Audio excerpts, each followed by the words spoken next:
All right, guys, welcome back. I'm out here with Jesse. We're here to see how everything's going for him. Jesse, how are you, man? I'm doing okay. How old are you, Jesse? I'll be 62 in March. Okay. And what's your current situation right now? Well, I'm currently homeless out here. This is probably like the third time I've been homeless. I've been here for 44 years now, and uh, I originally came from California, Fresno. Um, when I first got here, things were uh, going pretty good. I mean, the jobs were available and everything, so I came out here and I got married. I um, I raised twin boys here, and my wife, of course, and we were all together. And then things just started getting bad. The job situation started kind of going downhill, and um, I couldn't make ends meet. I ended up getting splitting up with my wife, and um, so I've been out here on the streets for about 3 months now. But this is like the third time in 44 years that I've been homeless, and um, I've I've got an alcohol situation, and it seems like being out here's kind of gotten worse because it's hard to get a job, and so pretty much, but I'm just keep my head above water, struggling. I got my sons now; uh, they're they're in Korea now. They're both in the Air Force. And that's the only reason I'm trying to keep my head above water because I'd like to see them. I got a new grandson with one of them, and so I'm trying to look and stay as clean as I possibly can. Yeah.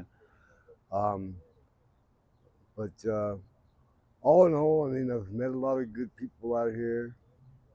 I've noticed a lot of the people that are homeless. It seems like they help you faster than the people that have homes and nice cars and stuff. And A lot of support uh, within the Yeah, community. a lot of support. I mean, it's supposed to be with the homeless people. I mean, the um, the people that are currently doing whatever they're doing and got places, they seem to put you down and laugh at you more than they seem to want to help you. Just And look down on you. yeah, I've noticed that, and it's kind of sad. I don't know if they just don't want to help nobody just to give them something to talk about or something. I don't know what it is, but they had the neighborhood association program out here one time, and I talked to them, and I told them I was once a leading citizen like you all too, but I just fell, and sometimes when you fall and you hit rock bottom like out here, it's very hard to get back up. Everybody needs a hand, but a lot of times people don't want to help you. You Yeah. know, they, So each time you know you're about to be homeless, is there like a pattern that keeps happening in your life that you notice that causes homelessness, um, has each time been different? I think each time has been different. And I noticed though now I'm going to be 62 in March.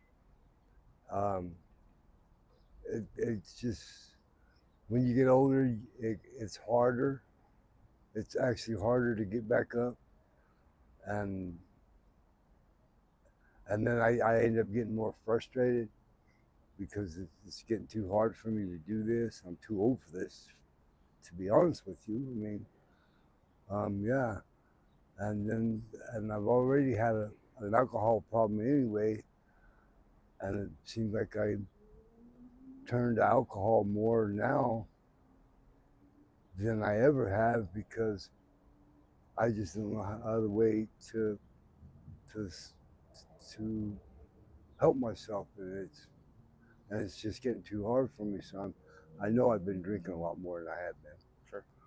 Um, I started out just drinking regular beer. Now I'm probably drinking a pint of whiskey a day, which is not very good. Um, How much is a pint? it's uh, it's a pretty good size bottle. Is Yeah, it like $5 or $10 per yeah, pint or? yeah. It's I've gotten to where I just drink the cheap stuff, so it's like $6 or $7 a pint, Yeah. and I So found you my mentioned that it's the older you get, the harder it is to get back on your feet or want to get back on your feet. Could you elaborate on that? Like, what about it is hard? it's just well, heck, I'm older. My bones are hurting more. I got more pains in my body now than I've ever had before, and it's like it's just hard to get up in the morning out here when it's cold. And then I got arthritis in my knees, both of them, and when it's cold, my knees hurt more. And I turn to the bottle just to warm myself up to even get up, and that's not a good thing. I mean, I know that, but I sometimes I just don't know what else to do, and kind of I've got an attitude. I don't like asking people for help because when I was a kid growing up, I never had to, and now it seems like I have to more, and I just don't like doing it. I've always been independent. Even when I was growing up, I worked summer jobs just to get extra things that my mom couldn't afford when it came to school clothes and whatnot, and things that I wanted to have that she couldn't afford. I would always work summer jobs. My friends, they would go on vacation, and I always had to work just to help my mom with my school Yeah. clothes and whatnot. And so I've always been the type of person that always worked and got, for myself. And it's Yeah. hard for me to ask anybody for Yeah. anything. Yeah. I get it, man. That pride. Yeah. And Um, I know sometimes they say you got to swallow your pride, but it's a hard thing to do, yeah. especially when you've had to grow up like I have anyway, with hardly nothing. And so I've never been lazy or nothing. I mean, I enjoy landscaping. I always have. Uh, but now the way the weather is, I can't even get no landscaping jobs now because of the weather. Hmm. Um, and then I got bad eyes. I had surgery on my eyes when I was 3, um, and now they're getting worse because I can't even afford a prescription pair of glasses. These are those readers from the dollar store, and Yeah. it's making my eyes worse. And Yeah. so it just seems like everything's just slowly but surely falling apart. But like I said, I keep my head up because I want to see my kids and my twin boys and my new grandson, and I'm trying to stay as clean as I possibly can. And Yeah. it's a hard thing to do, actually. Do they know you're out here? Like Uh, family or your kids? my I've got a sister in California, and she knows I'm out here. Okay. But and apparently, I think now my kids, because they went through the Ancestry.com thing, and I got a daughter that lives in San Francisco, and they went through that Ancestry.com, and they somehow got connected together.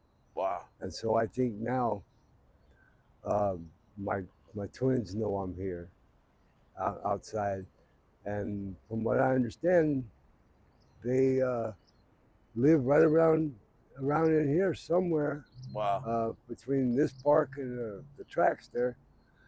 And so hopefully, once they come home from being deployed, uh, maybe it'll be easier for me to find them then. So I'm hoping anyway. Yeah. Yeah, Yeah. Hopefully, man. yeah. Since you've been out here, what type of things have you experienced since you've Oh, been out here? well, there's a lot of thieving going on. You got to watch everything you got. It's hard to sleep when you got a backpack and you got to use it for a pillow. People steal from you. They rob you. I've I've seen some pretty off the wall stuff. Actually, I don't think I really want to get into all that, but Sure, sure. it's um, it's pretty sad that a person in the same boat that you are will try to take advantage of a person like that, knowing they're in the same situation.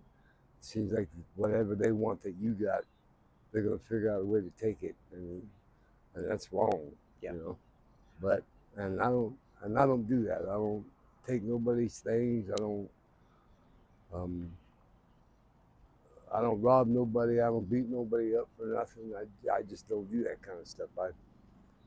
That's never been me. I never even was like that when I was a kid, and I sure not going to change my ways now, just because everybody else has. I'm not going to do it, you know. But there's been some pretty bad things out here I've seen.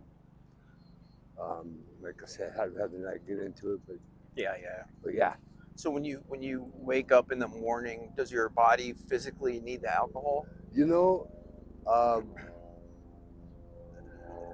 sometimes it just depends on what kind of a mood I'm in, or if I slept good the night before. I feel relaxed. Um, what gets me is when I get up, I got somebody right on me already asking me, "You got this, you got that," and it's like, there's a lot of things people do out here that I don't do, and I do smoke cigarettes, and I do drink my alcohol. I make sure I always have my tobacco and my papers, and there's been times where I have gone without alcohol because I smoke a lot. I've been smoking ever since I was real young. Yeah. But so sometimes I do go without alcohol, and it doesn't bother me. But it just bothers me when people. I wake up in the morning and they already start asking me for a paper or a cigarette, and it's like, man, I hustle every day like everybody else. Yeah, I had a physical take done the other day, last week, and the lady told me, as much as I do drink, she goes, man, you got a good liver, which is surprising. And it even surprised me when she said it. But Yeah. yeah, Well, that's good news. yeah, it's good. Yeah, it's good to know. Yeah. But my weight's kind of low, though. I Sure. mean, heck, I haven't weighed 127 pounds since I was in junior high, and I'm going on 62 Yeah. now. Yeah, so that's because I don't. Uh, it's hard to eat. It is, Out here. understandably, yeah. And then they just want to give you a little bit at a time, and a lot of the stuff they give you, you really don't want to eat it because it don't even look right, you know. Yeah. But Kind of like jail, kind of like yeah. jail meat, yeah. So, but so yeah, I've been stuffing my face. And this guy came by with some EG sandwiches a while Oh, ago, nice. and I ate like 3 of them. So, Hell yeah. and I can still eat, but oh yeah. Yeah, yeah. Have you been to detox or rehab or anything? I've tried it before, and it just seems like, you got these rehabs, and you get out of one of these places, and then right across the street there's a liquor store, and that's not good. It seems like that's where they build these places, right across the street from liquor stores. I don't know whether they do that to see how strong you are, or pressure you, or I don't know why they do it that way, but that's the way it is. And me, I've been drinking so long, it's hard to just stop. I think Sure. I understand. the only time I ever stopped is when I was ever locked up and knew I just couldn't do it. But Yeah. first thing I wanted to do as soon as I get out was have me a beer or some whiskey or something, and I start all over again, But yeah. So when your boys get out of the military, um, Do they have a way to contact you, or how do you know when they're out? Um, my sister, they'll probably go through my sister, and then my sister probably get a hold of me. Okay. Yeah, Okay. and then once I get a hold of them, then I'll give them all the information they need. That way we can stay in touch. Good. Good. Yeah, and so I was sure happy that I don't know how they figured it all out, but somehow my sister got involved, which was good because otherwise they would have never found me here, and I don't see why not because this town is actually not that big. Hmm. But I always thought my kids were tall like me, and my sister goes, "No, they're short like their mom." And so all this time I was looking for two tall twins, Yeah. and I probably passed them by and never even realized it. But Yep. yeah, but yeah, Yeah. Man. so hopefully once they get home, uh, So as far as today, do you have a plan for your future? What do you think your future looks like? I know it's kind of well, hard to predict, but I'll be 62 in March. I'm planning on going to the Social Security office and signing up for my Social Security. But like I said, my eyesight's bad. But I've been talking to a few people I know, and they said that they will help me fill out the paperwork and everything. And so I'm actually kind of looking forward to that because I'm just really tired. I've been working all my life, and then I haven't got nothing to show for it. But sure. I'm just my body's giving out. And like I said, I got more aches and pains Yeah. in my body now than I never had in my life. So I'm hoping once I do get some Social Security, I'll at least be able to relax, find me a little place, and hopefully the rest of my life will be a little bit more easier. I'm hoping I can be able to spend what I got left with my new grandson. And Yeah. Yeah, it's gonna be a life-changing moment, man. yeah, Because once those checks come in, you'll be able to start living comfortably, and it'll be easier for you to reconnect with family and just to overall have a good day. You yeah, know, yeah, and that's what I'm looking start forward living to, again. and that's why I'm trying to just keep my head up now. I mean, if I wouldn't have learned all this about my kids, I probably would have just gave up and said, "Well, you know what? I've been doing all this all my life. I might as well just continue to do it and just let let the let it do what it's going to do." But now I got something forward to look forward to. My kids, my Social Security, my grandkids, and so it kind of opened my eyes up a little bit more, and I'm thinking a little bit more positive about things. Uh, Good, man. yeah. I So love to hear it. I love to hear it. and yeah. Lastly, if any family or friends sees this interview, do you have a message for them? Well, I miss everybody and I love everybody and just wish me luck, man. That's all. All right. All right. Thank you, sir. Yeah. Appreciate you.